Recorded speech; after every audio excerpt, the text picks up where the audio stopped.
मागील लेक्चरमध्ये आपण क्रॅमर्स रूल वरील प्रॉब्लेम जे आहेत ते सुरू केले होते आणि त्यामध्ये आपण 2x2 ऑर्डर्सचा डिटर्मिनंटचा वापर करून काही इक्वेशन्स क्रॅमर्स रूलने सॉल्व्ह केले होते. आजच्या लेक्चरमध्ये आपण 3x3 ऑर्डर्सचे डिटर्मिनंटचा यूज करून क्रॅमर्स रूलवरील प्रॉब्लेम्स जे आहेत हे सॉल्व्ह करणार आहोत. तर या टाईपच्या प्रॉब्लेम्समध्ये आपल्याला कमीत कमी 3 इक्वेशन्स जे आहेत हे दिलेले असतात आणि आपल्याला एक्स वाय झेडची व्हॅल्यू म्हणजे 3 टर्म्सची सरळ सरळ व्हॅल्यू जी आहे ती फाइंड करायला सांगितलेली असते. तर आता प्रॉब्लेमला स्टार्ट करण्या अगोदर काही थोड्याशा बेसिक गोष्टी तुम्हाला सांगून देतो या टाईपच्या प्रॉब्लेमसाठी. आणि मागील जे लेक्चरमध्ये आपण जी काही प्रोसेस वापरली आहे जवळपास सिमिलर प्रोसेस जी आहे ती या टाईपच्या प्रॉब्लेममध्ये सुद्धा राहणार आहे. तर सपोज आपल्याला एखादं इक्वेशन दिलेलं आहे 2z - 3y equal to 7x - 8 + 4. ठीक आहे, या टाईपमध्ये समजा हे इक्वेशन आहे. तर या टाईपचं ज्यावेळेस इक्वेशन आहे तर त्याला काय करायचं, सगळ्यात पहिले रिअरेंज करून घ्यायचं. म्हणजे सगळ्यात पहिले एक्सची टर्म घ्यायची, नंतर वायची टर्म घ्यायची, नंतर झेडची टर्म घ्यायची आणि इक्वल टूच्या नंतर जे आहे हे नंबर्स घ्यायचे आहेत. म्हणजे त्यांची जी काही ॲडिशन सबट्रॅक्शन होत असेल ते तुम्हाला करायची आहे. सगळ्यात पहिले एक्सची टर्म सांगितली, मग 7x इकडे आहे, तर ह्या दोन्ही टर्म्स आपण पलीकडे नेऊयात, वाय आणि झेडची टर्म. मग -3y पलीकडे नेल्यानंतर काय होईल, प्लस होईल. आणि झेडची टर्म इकडे प्लस आहे, या साईडला काय होईल, मायनस होईल. ठीक आहे, तर हा -8 या साईडला काय होईल, +8 होईल. 8 + 4 किती होईल, 12. तर या टाईपमध्ये तुम्हाला त्या इक्वेशनला रिअरेंज करून घ्यायचं आहे. समजा या ठिकाणी 2z नसता, मग आपण काय केलं असतं, या ठिकाणी लिहिलं असता 0z, म्हणजे जी टर्म नाही आहे त्याला आपण इथं 0 लावून लिहायचं आहे. म्हणजे समजा एक्सची सपोज टर्म नसती, आपण लिहिलं असतं मग 0x, किंवा वायची टर्म नसती तर आपण लिहिलं असतं 0y. ठीक आहे, या टाईपमध्ये तुम्हाला हे इक्वेशन्स जे आहेत हे लिहून घ्यावे लागतात. दुसरी गोष्ट, आता इथं प्रत्येक वेळेस एक्स वाय झेडच येईल असं काही नाही आहे. ठीक आहे, त्याच्याबद्दल मी तुम्हाला 1 बाय 1 प्रॉब्लेम पुढे सांगेलच. आपल्या आता 1 बाय 1 लेक्चर होतील याच्यावरती. तर सगळ्यात पहिले स्टेप काय करायची आपल्याला, तर सगळ्यात पहिले जे इक्वेशन्स आपल्याला दिलेले आहेत हे आपल्याला सगळ्यात सुरुवातीला लिहून घ्यायचे आणि जे 2 इक्वेशन असतील, 3 इक्वेशन असतील, आता याच्यामध्ये 3च इक्वेशन असणार आहेत. तर त्याच्यामधल्या सगळ्या एक्सच्या टर्म्स तिन्ही इक्वेशनमधल्या एका खाली एक आल्या पाहिजेत, वायच्या टर्म्स एका खाली एक आल्या पाहिजेत आणि झेडच्या टर्म्स एका खाली एक आल्या पाहिजेत आणि इक्वल टूच्या नंतर नंबर्स किंवा कॉन्स्टंट जे आहेत हे आले पाहिजेत. तर सगळ्यात सुरुवातीला आपण आता हे इक्वेशन्स जे दिलेले आहेत ते लिहून घेऊयात. मग सगळ्यात पहिलं इक्वेशन आहे x - y - 2z, x - y - 2z equal to 1. त्यानंतर दुसरी इक्वेशन आहे 2x + 3y + 4z, 2x + 3y + 4z equal to 4. त्यानंतर आहे 3x plus minus 2y - 6z equal to 5. तीनही इक्वेशन लिहिल्यानंतर एकदा क्रॉस चेक करून घ्यायचे तुम्हाला, की तुम्ही लिहिलेले जे इक्वेशन्स आहेत हे क्वेश्चनमध्ये दिलेल्या इक्वेशनला मॅच होत आहेत का नाही. कारण की तुमचं कुठंतरी थोडीशी जरी मिस्टेक आली प्लस मायनसमध्ये किंवा एखादा नंबर लिहायचा जरी राहिला, तरी तुमचं आन्सर जे आहे ते काय होऊ शकतं, रॉंग होऊ शकतं आणि तुमचे मार्क्स मग जाऊ शकतात.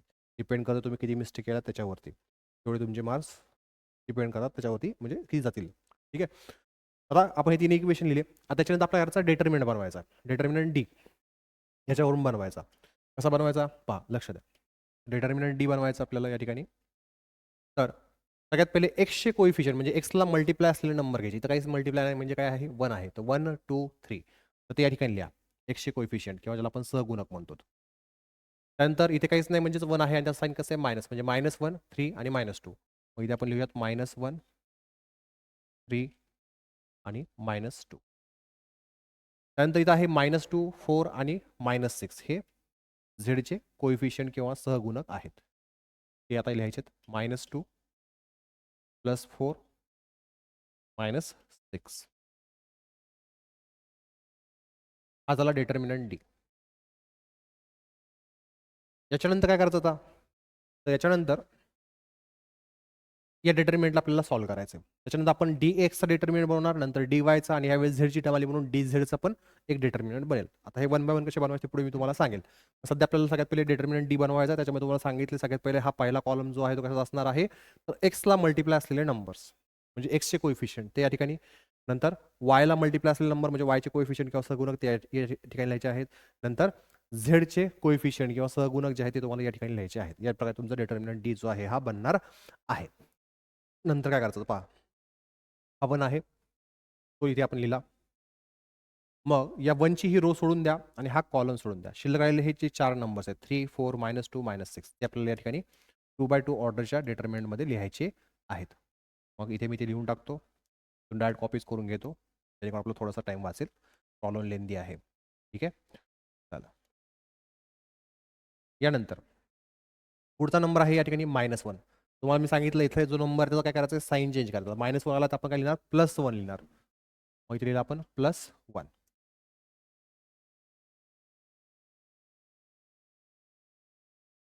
त्यानंतर आता हा -1 ची जी रो आहे आणि हा कॉलम आहे हा आपल्याला काय करायचा सोडून द्यायचा आहे. शिल्लक राहिलेला नंबर काय असेल 2, 3 आणि 4 - 6. तर ते इथून मी कॉपी करून घेतो डायरेक्ट 2, 3 आणि 4 - त्यानंतर -2 आहे आता हा. तर तो -2 इथे मी लिहून टाकला.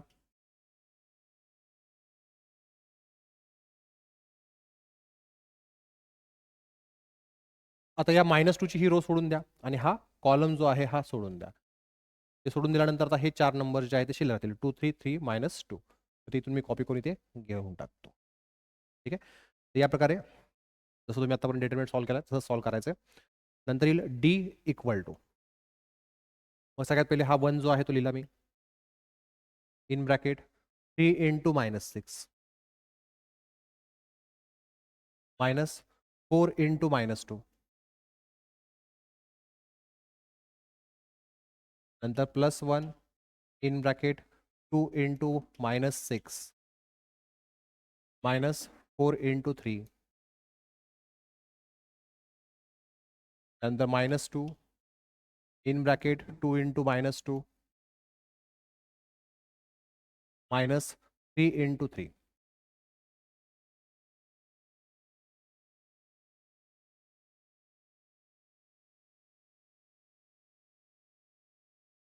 आता पुढे काय करायचं? तर या स्टेपला तुम्ही कॅल्क्युलेट करू शकतात कॅल्सीवरती किंवा तुमचं मॅथ्स चांगला असेल तुम्ही डायरेक्ट कॅल्क्युलेट केलं तर काही हरकत नाही. पण एक्झामिनेशनमध्ये तुम्हाला डायरेक्ट ही जी टर्म आहे किंवा हा जो डिटर्मिनंट आहे हा कॅल्सीवर टाकायचा. याचं जे काही आन्सर येईल ते तुम्हाला इथे डायरेक्ट लिहायचं आहे. कसं करायचं तुम्हाला मागे लेक्चर्समध्ये सांगितलेलं आहे. ठीक आहे. आता याला सॉल्व्ह केल्यानंतर किती आपल्याला व्हॅल्यू मिळते ती आपल्याला पाहिजे. तर आपण डायरेक्ट यालाच टाकूयात. तुम्हाला जरी तुम्ही विसरला असेल तर तुम्हाला ते लक्षात येऊन जाईल. ठीक आहे. तर सगळ्यात पहिले आपल्याला काय करायचं आहे मोड बटन प्रेस करायचं आहे. 6 नंबरला मॅट्रिक्स आहे 1 नंबर त्यामध्ये 3/3 ऑर्डर आहे म्हणून 1 नंबर प्रेस करा. आता आपल्याला व्हॅल्यूज एंटर करायचे आहेत. तर 1 - 1 -2 1 -1 -2 यानंतर 2 3 4 2 3 4 यानंतर 3 -2 -6 3 -2 -6 हे झाल्यानंतर शिफ्ट 4 दाबा 7 नंबरला डिटर्मिनंट आहे. परत शिफ्ट 4 आणि मॅट ए साठी 3 दाबा आणि याचा आन्सर आलेला आहे -8. मग ही व्हॅल्यू आता इथे आपण लिहून टाकूयात -8. याच प्रकारे तुम्हाला कॅल्क्युलेशन करायचं आहे. आता असं केल्याने काय होईल की तुमची समजा या ठिकाणी एखादा ब्रॅकेट राहिला असेल, एखादा प्लस मायनस राहिला असेल, एखादा नंबर चुकला असेल, त्याच्यामुळे तुमचा आन्सर जे रॉंग होणार आहे ते रॉंग होणार नाही. म्हणजे हे तुमचा आन्सर जे आहे ते फायनल काय असेल मॅच होऊन जाईल. आणि एक्झामिनरला हा क्वेश्चन जो आहे तो खूप लेंदी असतो. त्याच्यामुळे ते असं प्रत्येक लाईन टू लाईन चेक करेल असे चान्सेस खूप कमी असतात. त्याच्यामुळे ते फक्त ही जी व्हॅल्यू आहे ही चेक करतात. ही DXची, DYची, DZची, XYZची. ठीक आहे. त्याच्यामुळे तुमची मग चूक जर असेल आणि तुम्ही जर ही स्टेप समजा कॅल्सीवर टाकली तुमचं काय होईल हे आन्सर चुकेल. येणारे पुढचे आन्सर्स तुमचे रॉंग होऊ शकतात. म्हणजे तुमचा बेनिफिट कशामध्ये आहे तर डायरेक्ट याला कॅल्सीवर टाका आणि हे आन्सर तुमचं काय ते कॅल्क्युलेट करा. तर टाईम वाचून जाईल आणि आन्सर तुमचं बरोबर येऊन जाईल. ठीक आहे. आता आपण याच्यामध्ये पुढे जाऊयात. आता आपल्याला तुम्ही वाटलं तो पण एकदा याला क्रॉस चेक करू शकतात की हे तुम्ही जे इथं जे कॅल्क्युलेशन लिहिलं आहे हे याला सॉल्व्ह केल्यानंतर एवढंच आन्सर येतंय का नाही. मग आपण पुढे जाऊ. होतंय का मॅच? ओके. पुढे जाऊयात मग आता. आता आपल्याला DX कॅल्क्युलेट करायचं आहे. तर DX साठी आपण काय करणार? तर याच्यामध्ये हे जे एक्सचे कोइफिशियंट आहेत, इथे एक्स लिहिला ना आता, तर एक्सचे कोइफिशियंट जे आहेत ते सोडून द्या. ते लिहायची गरज नाही. त्याच्या जागी काय करायचे, इक्वल टूच्या नंतर हे जे नंबर आहे 145 ते आपल्याला या ठिकाणी लिहायचे. तर मी इथला हा जो डिटर्मिनंट आहे हा इथला कॉपी करून घेतो. ठीक आहे, जेणेकरून आपला थोडासा टाइम वाचून जाईल. आणि इथे जे एक्सचे कोइफिशियंट आहे त्या ठिकाणी आपल्याला 145 लिहायचा आहे. बस. आता यानंतर या डिटर्मिनंट आपल्याला करायचं परत सॉल्व्ह करायचं. इथून मी याला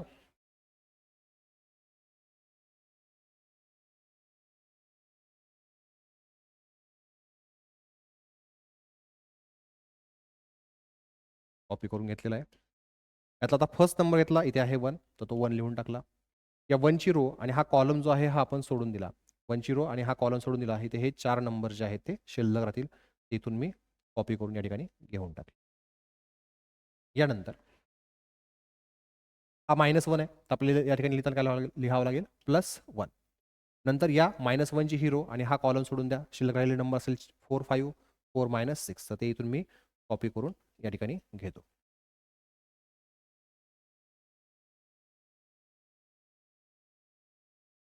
यानंतर आहे -2 आणि या -2ची ही रो आणि हा कॉलम सोडून द्या. शिल्लक राहिलेले हे जे 4 नंबर्स आहेत तिथून इथे लिहून टाका. ठीक आहे. इथपर्यंत तुम्हाला काही डाऊट असेल, मनामध्ये काही शंका असतील तर विचारू शकतात. नसेल तर लिहायला सुरुवात करा. आणि बाकी तुम्हाला काही डाऊट असतील, मनामध्ये शंका असतील तर विचारू शकतात. आता पुढे जाऊयात. आता आपल्याला याच्यामधल्या या स्टेपची गरज नाहीये, वरच्या त्या ह्या इक्वेशनची पण गरज नाहीये. इथून याला मी इथून काढून टाकतो. ठीक आहे, या स्टेपची आपल्याला गरज नाहीये. याच्यातलं फक्त आपल्याला जे डीचं आन्सर आलेलं आहे त्याची गरज आहे. तर तेवढा भाग मी इथे ठेवतोय आणि या डिटरमिनंटला मला कॉपी करताना dx dy च्या व्हॅल्यूज भरवताना त्याची गरज लागेल. त्याला मी इथे साईडला ठेवतो थोडा वेळ. ठीक आहे, आपल्याला मेन गरज आहे ती म्हणजे डीची. तर ही डीची व्हॅल्यू आहे, तुम्ही ऑलरेडी लिहिली आहे. त्यानंतर आपण dx हा ऑलरेडी त्याची स्टेप जी आहे ती ही तुम्ही लिहिलेली आहे. त्याला पण मी थोड्या वेळाने इथून काढून टाकतो. ठीक आहे, त्याला अगोदर सॉल्व्ह करूयात आपण. मग इथे येईल देअरफॉर dx इक्वल टू 1 ला 1 लिहिला, इन ब्रॅकेट 3 × -6 -4 × -2 +1 4 × -6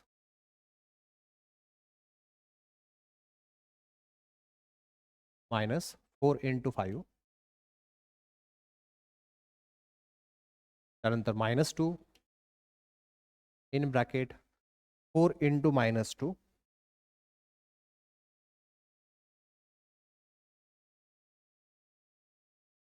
4 × -2 -3 × 5 3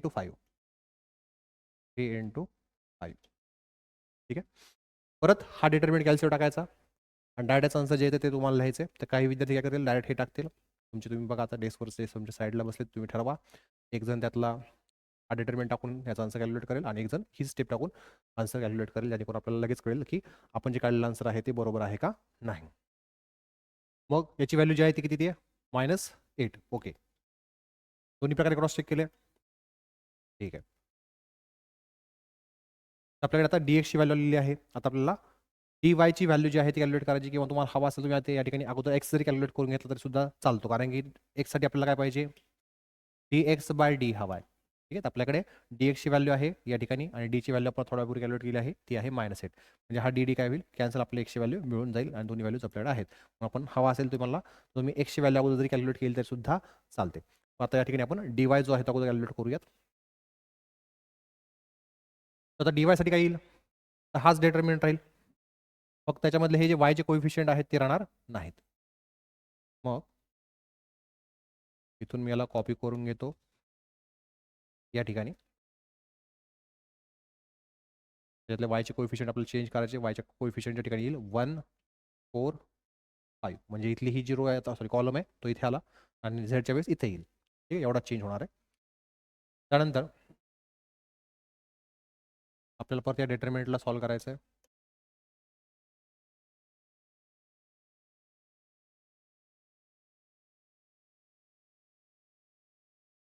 आता ह्या वरच्या याची आपल्याला गरज नाही आहे, आपल्याला फक्त dx ची व्हॅल्यू हवी होती आणि ही स्टेप तुम्ही ऑलरेडी लिहिली आहे. ठीक आहे, तर इथे साईडला ठेवतो, याला वर शिफ्ट करून घेतो.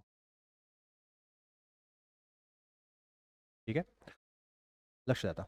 आता हा 1 इथे लिहून टाकला. या 1ची ही रो आणि हा कॉलम आपण सोडून दिला. शिल्लक राहिले हे 4 नंबर्स असतील, याला आपण इथून कॉपी करून इथे पेस्ट केलं. ठीक आहे, म्हणजे तुम्हाला लिहायचे आहेत. नंतर इथे आता +1 आहे, इथं काय येईल मग -1 येईल. मग परत या 1ची ही आपण रो सोडली, हा कॉलम सोडला. शिल्लक राहिलेले नंबर काय असतील 2 3, बरोबर, आणि 4 - 6. याच्यानंतर हा -2, परत या -2ची ही रो आणि हा कॉलम जो आहे तो आपल्याला काय करायचा आहे, सोडून द्यायचा आहे. ठीक आहे, मग शिल्लक राहिलेले नंबर कोणते असणार आहेत, तर हे 4 नंबर्स असतील. मग ते इथे मी घेऊन टाकले. ठीक आहे, इथपर्यंत कोणाला काही डाऊट असेल, मनामध्ये शंका असतील तर विचारू शकतात. आता नेक्स्ट स्टेप मध्ये काय येईल, देअरफॉर dy इक्वल टू 1 ला 1 लिहून टाकला, इन ब्रॅकेट 4 × -6 -4 × 5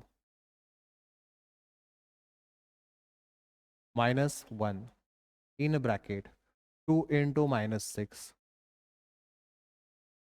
-3 × 4 किंवा 4 × 3 -2 इन ब्रॅकेट 2 × 5 -4 × 3. याला सॉल्व करायचं होतं आपल्याला आणि डी जी व्हॅल्यू आहे ती कॅल्क्युलेट करायची आहे. ठीक आहे, तर काही विद्यार्थी याला टाका आणि डायरेक्ट आन्सर काढा, आणि काही जण ही स्टेप कॅल्सिव्ह टाका आणि डायरेक्ट आन्सर काढा. तुमचं आन्सर काय ते मला सांगा. मग किती आन्सर आलं याचं, -16. ओके, मग इथे आपण लिहिलं -16. तर डीवायचं कॅल्क्युलेशन झालं. आता तुम्हाला हवा असेल तुम्ही इथे y इक्वल टू dy/d जरी केला, तुमच्याकडे डी ची व्हॅल्यू आहे पलीकडे. ठीक आहे, इथे dy ची व्हॅल्यू आलेली आहे, तुम्ही म्हणजे y इथे कॅल्क्युलेट करू शकतात, किंवा तुम्ही अगोदर dz कॅल्क्युलेट करून घ्या. मग इथे मी dz साठी स्टेप लिहितोय. मग आपण लास्टला तिन्ही व्हॅल्यूज एकदाच कॅल्क्युलेट करूयात, कोणत्या, x y zच्या. ठीक आहे, आता dz साठी काय होईल, हा जो डिटर्मिनंट आहे हाच येईल, फक्त त्याच्यामधले जे काही z चे कोइफिशियंट आहेत त्या ठिकाणी काय येईल, आता 1 4 5 येईल. तर याला मी इथून कॉपी करतो डायरेक्ट,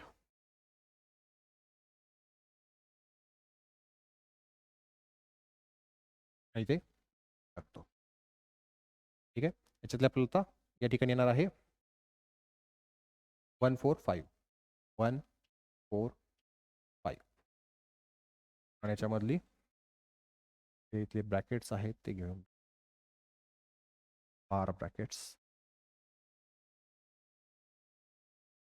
यातल्या या डिटर्मिनंटचं आपलं काम सध्या संपलेलं आहे. परत आपण इथे काय 1 आहे तो इथे लिहिणार. यानंतर या 1ची ही रो सोडली, हा कॉलम सोडला, हे 4 नंबर्स असतील शिल्लक, इथून मी याला कॉपी करून इथे घेतलं. त्यानंतर -1, तर साईन चेंज करायचं, इथे येईल +1. मग या -1ची ही रो आणि हा कॉलम सोडला, शिल्लक काय राहील 2 3 आणि 4 5. मग ते इथून मी कॉपी करून या ठिकाणी घेतो.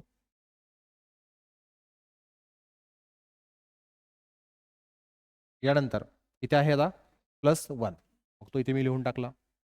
त्यानंतर या 1ची आपण ही रो सोडली, हा कॉलम सोडला, हे 4 नंबर जे आहेत या ठिकाणी शिल्लक राहतील, इथून मी कॉपी करून या ठिकाणी घेऊन टाकले. ठीक आहे, तर तुम्हाला काय करायचं आता, या ठिकाणी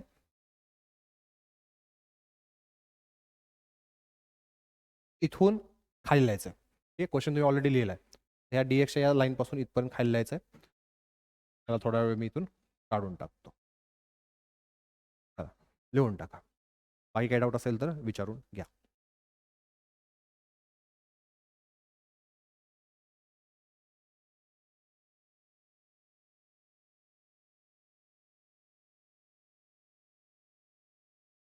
आता पुढे जाऊयात. याच्यामध्ये आता आपल्याला फक्त डीवायच्या व्हॅल्यूची गरज आहे, तेवढी मी इथे शिल्लक ठेवतो. बाकी इथला जो अनवॉन्टेड पार्ट आहे हा काढून टाकतो. ठीक आहे, आपल्याला फक्त dx dy dz आणि d च्या व्हॅल्यूची गरज आहे, तेवढं फक्त इथे शिल्लक ठेवलेलं आहे.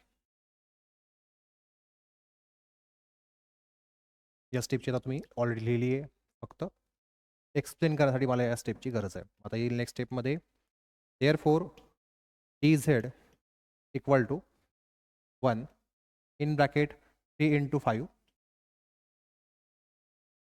minus 4 into -2 plus 1 2 into 5 minus 4 into 3 plus 1 2 into -2 minus 3 into 3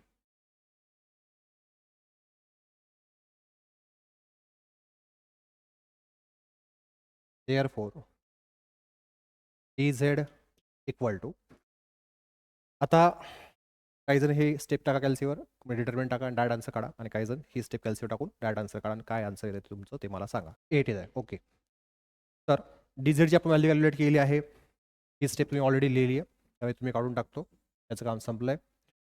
ठीक आहे, आता पुढे जाऊयात आपण. आता आपल्या व्हॅल्यू कोणती फाइंड करायची आहे, तर एक्स वाय झेडच्या व्हॅल्यूज आपल्याला कॅल्क्युलेट करायच्या आहेत. तर त्यासाठी नेक्स्ट स्टेप येईल आता x equal to dx by D. तर dx ची व्हॅल्यू आहे -8 आणि d ची व्हॅल्यू आहे -8. -8 काय होईल, कॅन्सल होईल, म्हणजे इथे व्हॅल्यू येईल 1. यानंतर आपल्याला आता हवी आहे y ची व्हॅल्यू, म्हणून आपण इथे करणार dy by D equal to dy ची व्हॅल्यू किती आपल्याकडे या ठिकाणी -16 आहे, डिवाइड बाय डी ची व्हॅल्यू आहे आपल्याकडे तिथे -8. मायनस मायनस कॅन्सल होईल, 8 दुने 16, म्हणजेच y ची व्हॅल्यू काय येईल आता 2. म्हणून इथे आपण लिहिणार y इक्वल टू 2. त्यानंतर आता आपल्याला झेडच्या व्हॅल्यूची गरज आहे, म्हणून इथे आपण लिहिणार z equal to dz by D. तर dz ची व्हॅल्यू आहे आपल्याकडे या ठिकाणी 8, मग ती आपण व्हॅल्यू या ठिकाणी लिहिली, आणि या ठिकाणी डिवाइड बाय डी आहे, डी ची व्हॅल्यू आहे -8. 8 कॅन्सल होईल, व्हॅल्यू येईल 1, आणि हा मायनस साईन, म्हणजेच काय येईल -1 एवढी याची व्हॅल्यू येईल. यानंतर आता आपण या XYZ ज्या व्हॅल्यूज आहेत लिहिलेल्या, ह्या क्रॉस चेक करू शकतो. कशा क्रॉस चेक करायच्या त्या पहा. त्यासाठी तुम्हाला हे इक्वेशन्स जे आहेत, हे एकाखाली एक अगोदर लिहून घ्यायचे बरोबर सिस्टमॅटिक फॉर्मॅटमध्ये, म्हणजे एक्सच्या टर्म्स तिन्ही इक्वेशन्सच्या एकाखाली एक आल्या पाहिजेत, वायच्या टर्म्स एकाखाली एक आल्या पाहिजेत तिन्ही इक्वेशन्सच्या, आणि झेडच्या ज्या टर्म्स आहेत तिन्ही इक्वेशन्सच्या त्या एकाखाली एक आल्या पाहिजेत, आणि इक्वलच्या नंतर नंबर पाहिजेत. म्हणजे सगळ्यात पहिले रिअरेंज केलं नव्हतं आपण आन्सर पाहिजे, जी आपली स्टार्टिंगची स्टेप होती ही तीन इक्वेशन आपण लिहिले होते, तर या फॉर्मॅटमध्ये पाहिजे. यानंतर आता याला कॅल्सी कसं टाकायचं, डायरेक्ट XYZ ची व्हॅल्यू कशी काढायची ते आपण पाहूयात. त्यासाठी तुम्हाला सगळ्यात पहिले याला क्लिअर करावं लागेल, तर हे क्लिअर करून घ्या. त्यानंतर मोड 5 नंबरला इक्वेशन आहे, इक्वेशनचं बटन प्रेस करा. आता आपल्याकडे जे इक्वेशन आहे त्याच्यामध्ये XYZ ह्या 3 टर्म्स आहेत. मग याच्यामध्ये पहा, इथं फक्त XY आहे, Z नाही आहे. याच्यामध्ये XYZ आहे, याच्यामध्ये आहे x स्क्वेअर. आपला x स्क्वेअर किंवा x क्यूब x स्क्वेअरची टर्म आपल्या इक्वेशन्समध्ये नाही आहे, म्हणजे आपल्याला हे सेकंड इक्वेशन जे आहे ते चूज करायचं आहे. याचा अर्थ आपण सेकंड इक्वेशन चूज केलं तर आपल्याला आता इथे विचारत आहे ABC, ठीक आहे, आणि या C च्या नंतर परत एक D एक आहे, इथे सध्या दिसत नाही आहे, पण तुम्हाला व्हॅल्यू एंटर केल्यानंतर दिसेल. तर आपल्याला ABCD ची व्हॅल्यू काय करायची आहे, एंटर करायची आहे. तर ABCD आता ह्या व्हॅल्यू मी तुम्हाला सांगून देतो कोणत्यात पहा. इथं एक्सला जो मल्टिप्लाय नंबर असणार आहे तो म्हणजे असणार आहे A, जो वायला मल्टिप्लाय नंबर असणार तो म्हणजे B असणार आहे, जो झेडला मल्टिप्लाय आहे तो असणार आहे नंबर C, आणि किंवा C ची व्हॅल्यू असणार आहे, आणि इकडे इक्वल टूच्या नंतर जी नंबर आहे ती म्हणजे असणार आहे D. ठीक आहे, तर मग या ठिकाणी काहीच नंबर नाही म्हणजे 1 आहे, या ठिकाणी काहीच नंबर नाही म्हणजेच 1 आहे, पण साईन कोणतं मायनस, तर 1 -1 -2 1 ह्या व्हॅल्यू आपल्याला या ठिकाणी एंटर करायच्यात. 1 -1 -2 1 1 -1 -2 आणि किती होती 1. त्यानंतर 2 3 4 4 2 3 4 4, ठीक आहे. त्याच्यानंतर 3 -2 -6 3 -2 -6. आता तुम्ही या ठिकाणी डी पाहू शकता, डीचा कॉलम या ठिकाणी आलेला आहे. ठीक आहे, तर ही लास्टची व्हॅल्यू 5.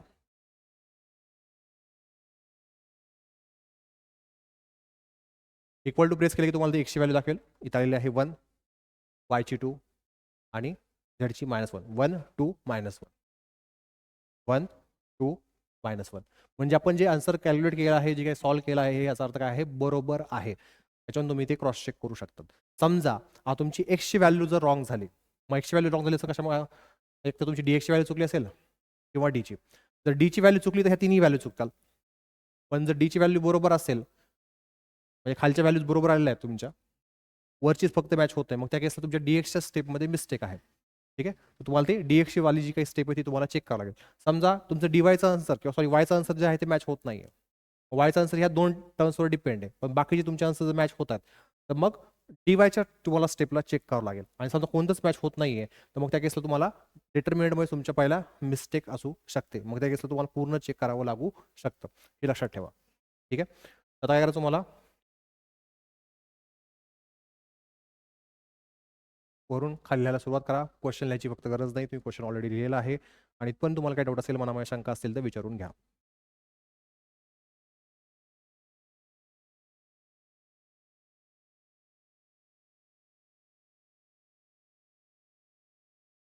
हा क्वेश्चन तुम्हाला होमवर्कसाठी आहे. याचं उत्तर त्याच्यामध्ये काय, तुम्हाला मी एक फॉर्मॅट बनवून देतो. सगळ्यात पहिले इक्वेशन आहे x y z equal to 2, x plus y plus z equal to 2.